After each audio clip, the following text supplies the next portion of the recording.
I'm Dr. Nathaniel Chin, and you're listening to Dementia Matters, a podcast about Alzheimer's disease.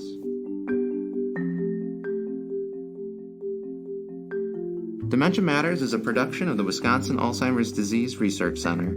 Our goal is to educate listeners on the latest news in Alzheimer's disease research and caregiver strategies. Thanks for joining us. Welcome back to Dementia Matters. Today I'm joined by Dr. Lisa Barnes. Dr. Barnes is a cognitive neuropsychologist at the Rush Alzheimer's Disease Center in Chicago and the Alla V. Solomon Jesmer Professor of Gerontology and Geriatric Medicine at Rush University. Her research focuses on the epidemiology of aging and racial differences in chronic diseases of aging. As part of the National Alzheimer's Coordinating Center's Fall Alzheimer's Disease Research Center meeting, Dr. Barnes gave a talk on the social determinants of health and health equity. Dr. Barnes, welcome to Dementia Matters. Thank you. Good morning, Nate. So to start, how did you get interested in this field, and really how has it evolved over your career thus far? Yeah, well, I have always, since I was probably a young child, I've always had an interest in the brain, in memory. I did my postdoc, actually my PhD and my postdoc in biopsychology and cognitive neuroscience. So, but after my postdoc, I decided or realized that I wanted to have a more applied perspective to my research. And so I saw this position in Chicago at Rush to study Alzheimer's disease. Of course, the hallmark feature of Alzheimer's is loss of memory. So it really fit in with what my interest was, but it was a little bit different from what I had been trained in, in the more experimental methodology, because it was more epidemiology based. But I interviewed for the position. I, loved the place, the people, and I decided, I'm just going to jump in and do it. And so over time, it has really evolved because when I first came here, I was really, really interested in racial differences and like understanding risk factors for Alzheimer's. But over time, I developed my own cohort study of African Americans, and I really started to appreciate or really understand the importance of within race heterogeneity and understanding how African Americans change over time. What are some risk factors that might be uniquely relevant to that population? And so over time, I sort of have honed my interest more into understanding the social conditions around race and racial differences more are more um, focused on I guess the social or psychosocial variables that impact people as they age. I mean, that's fascinating to see the evolution of it. I'm also wondering, as a child, what you were specifically interested in when you think about cognition. Like, I can't imagine a child being excited about the brain. Was there something in particular? I mean, I think it was more so memory. When I say child, I'm not talking about like, running around in diapers, but I had a series of experiences in high school and undergrad where I was able to work in different labs and one seminal experience that sort of changed the trajectory of my entire life was I got to work with the famous patient HM. I don't know if you've heard of him. But Yeah. he was the patient who had this intractable epilepsy, and they removed both sides of his hippocampus. Well, I did an internship at MIT with his neuropsychologist at the time, who was Suzanne Corkin, and just working with him for it was like 2 weeks in the summer. It completely changed my life, and I was like, oh yeah, this is what I want to do. I want to be a neuropsychologist. That's incredible. And for our listeners, if you read any book, any popular media book on cognition and memory, everyone tells the story of HM. This is a very, very famous case. I did not know that you had that experience. That's Yeah, incredible. yeah, I it can see was. how that's pivotal in your career development. And at the time, I didn't know like how famous he was and how he really changed the field. Right? It's just I was just like, oh wow, a nice internship experience. And it wasn't until many years later that I was like, wow, my God, this is really something that I was able to do this. Oh, that's so great. But it's nice to see that something so valuable early on really helped shaped your career. Yeah. Well, and part of this career was presented at NACC, the conference this past fall. And so you spoke on social determinants of health and health equity. And before we get into your talk more in detail, if we could start by having you define those terms or concepts really for us, particularly how they are relevant in this Alzheimer's disease or just dementia space. Okay, that's a great question. So, but I think so. In the talk, it was focused on social determinants, right? But I think we have to take a step back to really define what we mean by health disparities, because that is really what drives this whole search for social determinants. So, health disparities, that's a difference in health that's closely linked with social or economic disadvantage, right? And if it's an unnecessary difference or an avoidable difference or an unjust difference, then we call it a health disparity. So in the talk, I showed this picture, this diagram, to try to illustrate the difference between equality, inequality, and equity, right? Because we're trying to get rid of health disparities, really, and we're trying to move towards health equity. So I'm going to describe the picture that I showed. It's a picture of two people standing underneath an apple tree, right? And so the apple tree is sort of slanted to one side, and there's a lot of apples on one side, and there's maybe one or two apples on the other side. And so the two people are standing under the tree. So inequality is, you know, more apples are like kind of falling down on one side. So one person is able to get lots of apples, right? And the other person is like, oh my gosh, where are the apples? So we talk about moving to equality. That would be giving both people a ladder that's the same size so they can both reach the tree and get the apples, right? But remember, the apples are skewed to the side. So you each person has the same size ladder, but only that one person who's under the ladder that's skewed, they're still getting lots of apples. And the other person, it's like, okay, I still don't have any apples, even though I have this ladder. So equity is giving people what they need when they need it in the amount that they need, right? So you give the guy or whatever, the person, a taller ladder. So now that they are a little bit taller and they're able to reach the leaves of the tree, but still because there's so few apples on that side, it's not really helping. It's closer, but it's not helping. So what we really need to think about is justice, social justice, and that would be taking that tree and making it straight so the apples are distributed equally across both sides. So now everybody can reach all the apples, and we can, all the resources, all the opportunities. So it's really fixing the system so that everybody has equal access. And so that's what I was trying to illustrate when I was, trying to understand, the difference between inequality, equality, equity, and justice. Does that make sense? Perfect sense. I thought it was a great figure. I'm glad you verbally illustrated that for us. And so with that then, how do the social determinants of health fit into that paradigm or that concept? Yeah.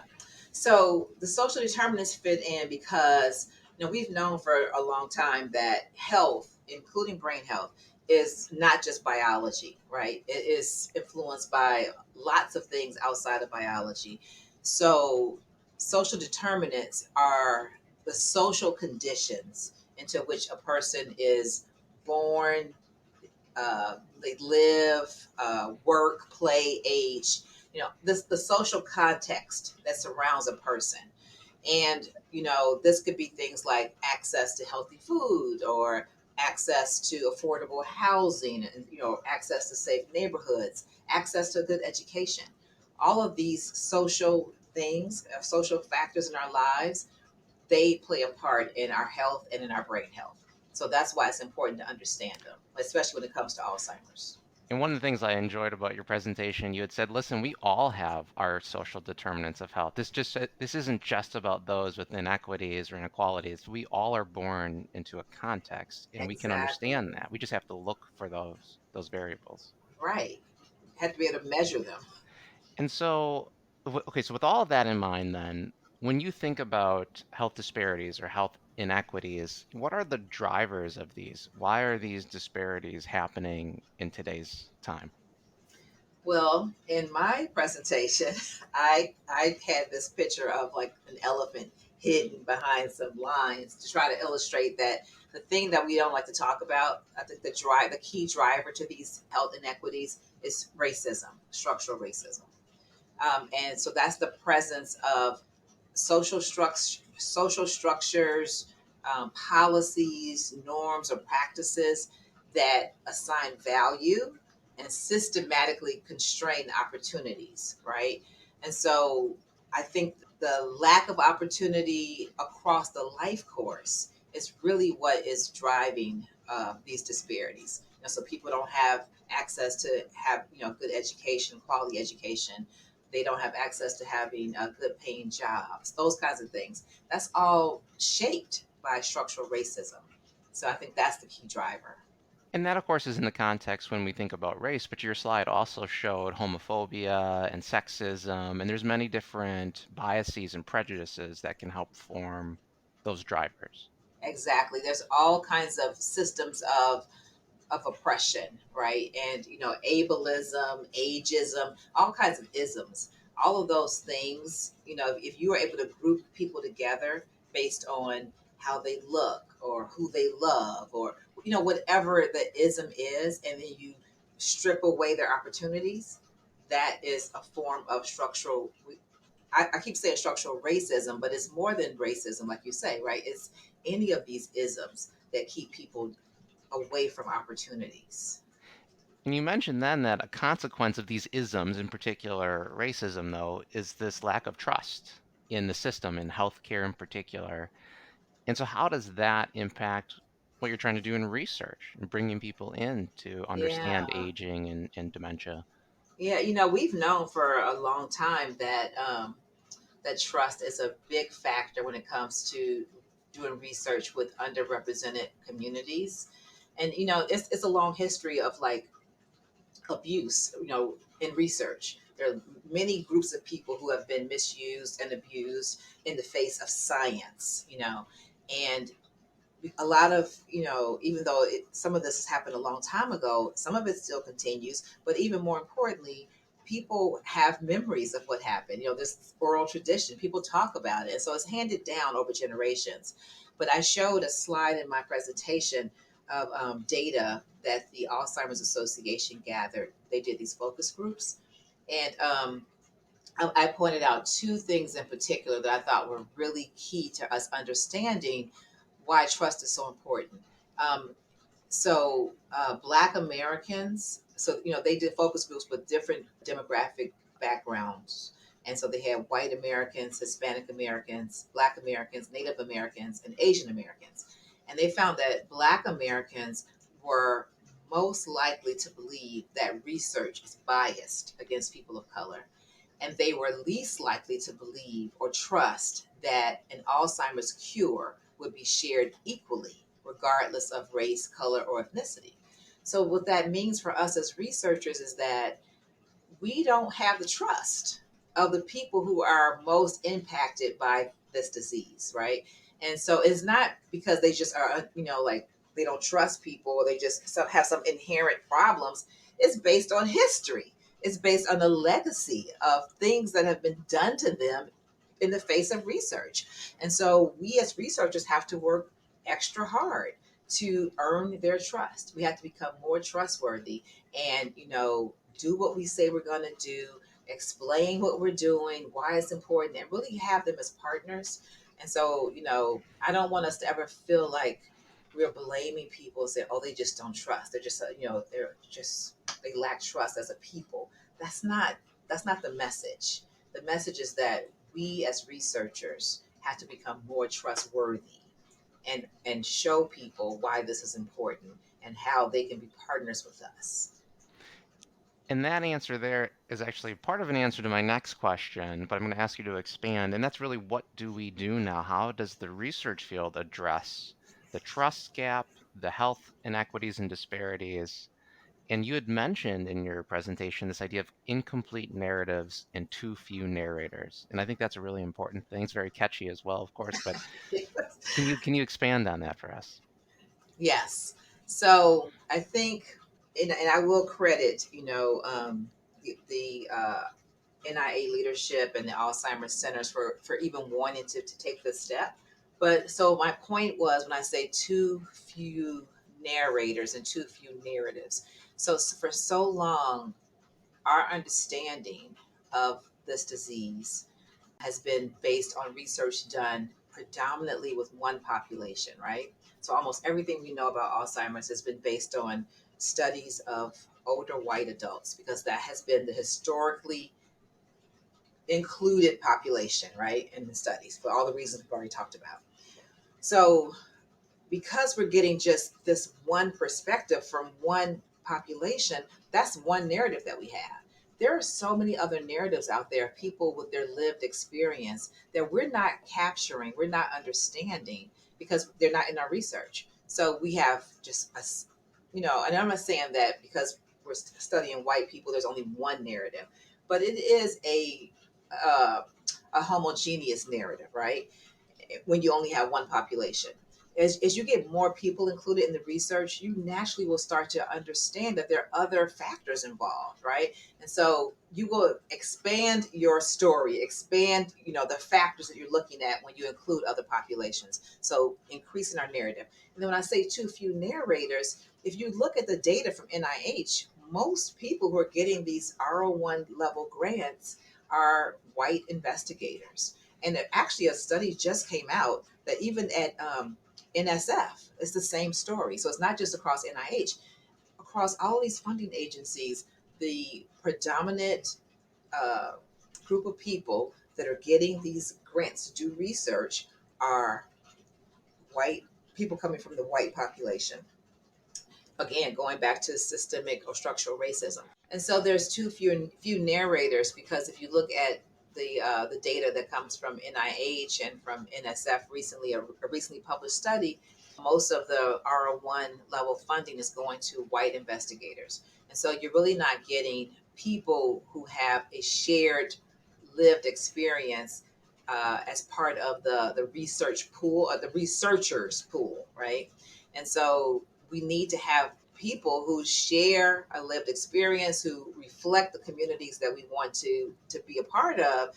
They need to be the ones also doing the research. So you have, too few narratives and too few narrators. And so our hope through the Alzheimer's centers is that we can rectify that, by getting more people of color to be a part of our studies and training a new generation of researchers who come from these communities and can really bring more narratives to the table.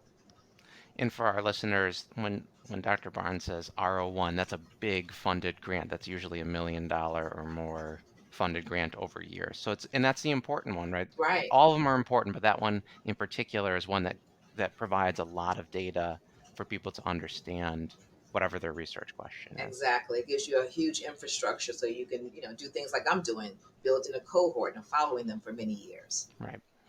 Well, I want to transition then to a little bit more about those social determinants of health because you spoke about five key ones. You did acknowledge that there's many different ways of expressing these, but you in particular listed five. Can you describe those for our listeners and kind of highlight the impact of some of these that it's already been shown in research when it comes to aging and dementia?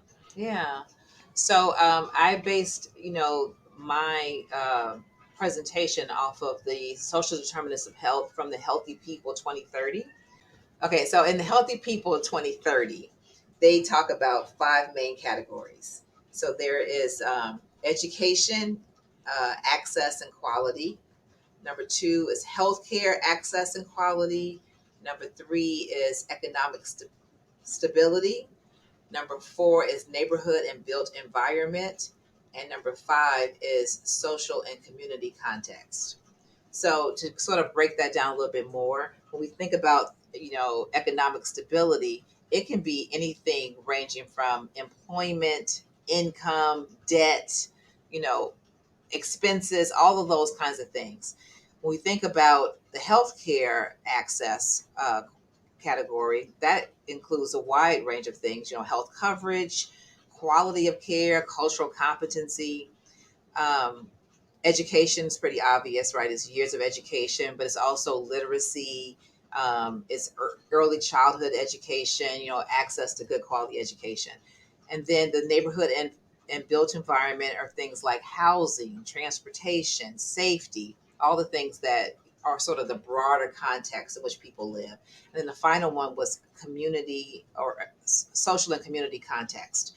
And that includes things like stress, social integration, community engagement. And so, what I did in the presentation after describing these five categories, I tried to pull out some data showing how these particular variables are associated with brain health. And there's a lot of research already out there showing that these things are important.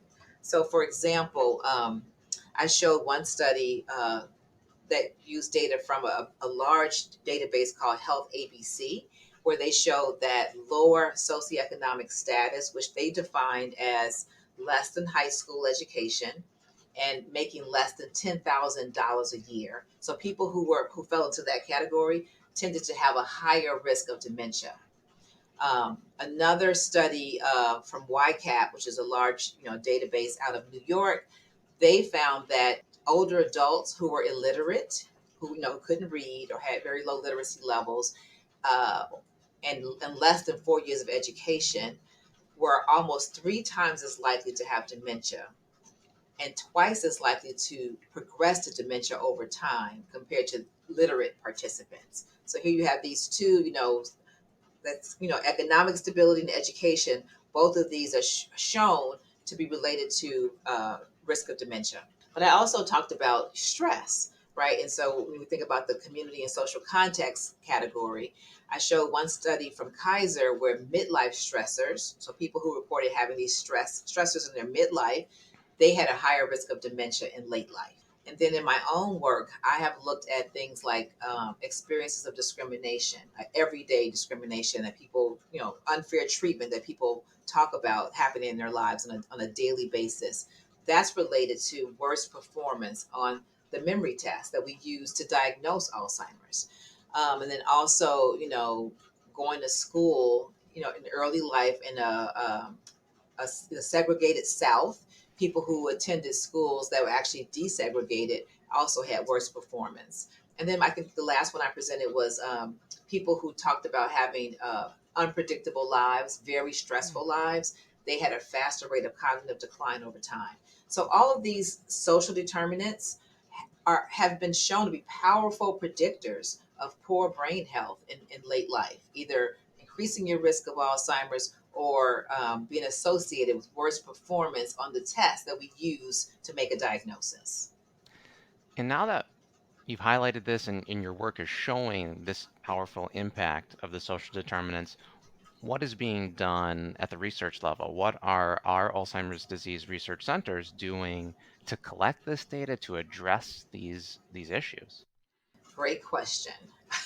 And so it's not what they are doing currently. It's really what I was trying to it was a call to action, right? A call to action for people to start doing these things. Because what I did show in the data was that our current database from the centers are about 80% white participants, right? We have very few people represented in our centers from other races and ethnicities. We have like 80% white, it's about 14% black, 9% Hispanic, and the other groups are negligible, right? So, one thing that I hope that we will start to do is to get more people from these other groups to be a part of the center program. So, getting more participants from our underrepresented groups, right? That is one key thing that we have to do. Because again, we have too few people coming from these different groups. We're going to have one single narrative coming from the white population. So that's one thing, increasing our recruitment. The other thing that I was trying to get people to do is to expand the data that we're collecting. in our data forms. And so the whole purpose of the presentation was to highlight social determinants. And so we had a work group that was led by myself and another researcher at Wisconsin, Dr. Zilsdorf. We had a group come together and we created a new module of social determinants of health. This is like a 5 to 10 minute battery that can be given to all of the participants, regardless of their race and ethnicity, that asks about the different categories that I outlined earlier. So we have questions on transportation, questions on, financial stability, questions on stress, questions about community context. All of these things we hope will give us more information about the social context in which people live. And then the third thing that hopefully people are doing is diversifying the workforce. Because like I said, there's so few narrators. How can we grow this pipeline of people interested in health disparities and who come from these backgrounds? So I think together those three things are what the calls to action that I was trying to get people to kind of, get galvanized and say, yeah, let's do this as a center. And to end, you just spoke about the call of action for our Alzheimer's disease research centers. But what about what we as a society could do to potentially help close the gaps that we see in the ways that these social determinants of health really affect different people in a different way? Is there something for our other researchers who are listening that aren't in this space, that don't work at the ADRCs, or for just interested community people? Are there things that we could do to help close these gaps? Yeah, that's a great question. And, it's a little, I guess it's inspirational for me to say this because I know it's not easy. It's easier said than done. But I think the number one thing we have to do is dismantle racism, right? And how do you do that? Don't ask me. But, it's about us as a society really trying to center equity, center, social justice, and really, look around. And when you see that you're only getting one picture, you see one person of color in the room, ask yourself, where are the other people? How can I play a part to get more people at the table? Open up more opportunities, and really try to understand other people's lived experience. And again, I know it's inspirational and maybe sounds like pie in the sky, but I think until we can do that, we're going to continue down the same road, right? We're going to continue to have this sort of white supremacist view of research and society, and not understand that our world is becoming more diverse, and that the health of our most diverse people is going to be the health of our nation. And until we can bring everybody to the table and give everybody opportunity, we're going to continue to lag behind all other countries. Well, with that, thank you, Dr. Lisa Barnes, for joining us on Dementia Matters, and thank you for your work and presenting it at the NACC conference this past fall. Thank you, Nate. It's been a pleasure talking to you. Thank you for listening to Dementia Matters. Follow us on Apple Podcasts, Spotify, Google Podcasts, or wherever you listen. Or tell your smart speaker to play the Dementia Matters podcast. Please rate us on your favorite podcast app. It helps other people find our show and lets us know how we're doing. Dementia Matters is brought to you by the Wisconsin Alzheimer's Disease Research Center at the University of Wisconsin-Madison. It receives funding from private, university, state, and national sources, including a grant from the National Institutes on Aging for Alzheimer's Disease Research Centers. This episode of Dementia Matters was produced by Amy Lambright Murphy and Kaylin Rowerdink and edited by Taylor Eberhardt. Our musical jingle is Cases to Rest by Blue Dot Sessions. To learn more about the Wisconsin Alzheimer's Disease Research Center, check out our website at adrc.wisc.edu. That's adrc.wisc.edu, and follow us on Facebook and Twitter. If you have questions or comments, please email us at dementiamatters@medicine.wisc.edu. Thanks for listening.